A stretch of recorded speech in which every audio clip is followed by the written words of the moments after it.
अस्सलाम वालेकुम नाजरीन, मैं हूं आपका मेज़बान परवेज़ इकबाल।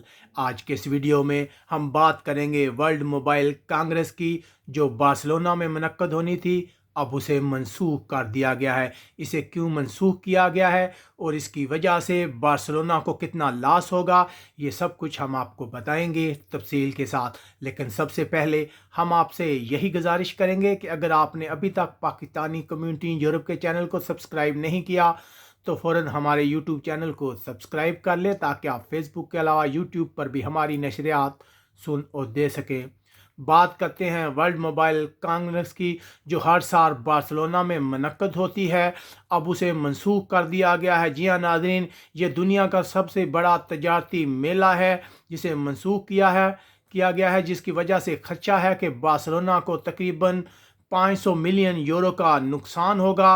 अब तक अगर कोरोना वायरस की बात की जाए तो कोरोना वायरस की वजह से मनसूख होने वाला ये दुनिया का सबसे बड़ा मेला है, सबसे बड़ी तकरीब है, जिसे कोरोना वायरस के खदशात की वजह से मनसूख कर दिया गया है।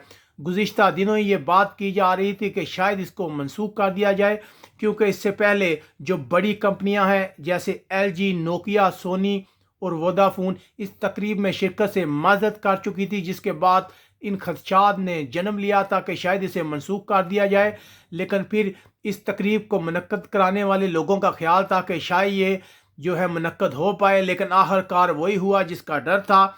इसको मनसूख कर दिया। याद रहे कि ये एक बहुत फेमस तकरीब है जिसमें दुनिया भर की मशहूर कंपनियां जो हैं वो अपनी लेटेस्ट इजादात लेके आती हैं। वो बताती हैं कि वो मार्केट में कौन सी नई चीज़ें लेके आ रही हैं। तकरीबन इलेक्ट्रॉनिक से मतलब बहुत ज़्यादा इजादात जो हैं वो इसी साल इसी मेले में पेश की जाती हैं। दुनिया भर में इस तकरीब को बहुत गौर से देखा जाता है। लोग देख रहे होते हैं कि मार्केट में कौन सी नई चीज़ आ रही है।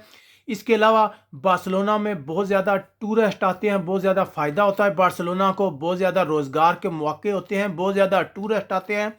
चाइना से भी बहुत ज़्यादा लोग इस कांग्रेस में शिरकत के लिए आते हैं, जो इसकी मनसूखी की वजह बनी है, क्योंकि खदशा था कि अगर चाइना से लोग आए तो कहीं कोरोना वायरस बार्सिलोना में दाखिल ना हो, जिसकी वजह से एक बहुत बड़ा इवेंट, जिसकी वजह से बार्सिलोना को महरूम होना पड़ा है। यकीनन बार्सिलोना को पैसों का लॉस होगा।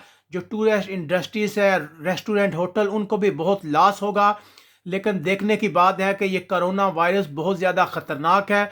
अगर ये बार्सिलोना में दाखिल होता तो लोगों को बहुत से मसाइल का सामना करना पड़ता। यकीनन थोड़ी मुश्किलात बर्दाश्त करनी पड़ेगी बार्सिलोना स्पेन की हुकूमत को, लेकिन ये लोगों की सेहत के लिए अच्छा है और लोगों की सेहत से बढ़कर कोई चीज़ भी नहीं है। उम्मीद है आपको हमारा ये वीडियो पसंद आया होगा। या बार्सिलोना से अपने मेज़बान परवेज़ इकबाल को इजाज़त दीजिएगा। अल्लाह हाफिज़।